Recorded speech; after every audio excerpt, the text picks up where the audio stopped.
Hello दोस्तों, जा रहा हूँ फेविकॉल मरीन का डिब्बा ओपन करने। अभी मैं आपको दिखाता हूँ इसमें क्या गिफ्ट निकलता है। मैं ओपन किया। इसमें मेरे को एक टी शर्ट जो मरीन का, अभी आपको दिखाता हूँ क्या कैसा है। ये मरीन का टी शर्ट एक फेविकॉल का, और क्या, और एक चश्मा है। ये देखो दोस्तों, क्या आपको भी मिला है? कमेंट में ज़रूर बताना कैसा लगा। अभी आपको मैं पहन के दिखाता हूँ दोनों कैसा लगता है।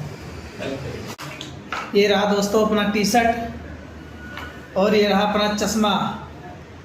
तो दोस्तों कमेंट में बताओ कैसा लगा कपड़ा और टी शर्ट, ये चश्मा।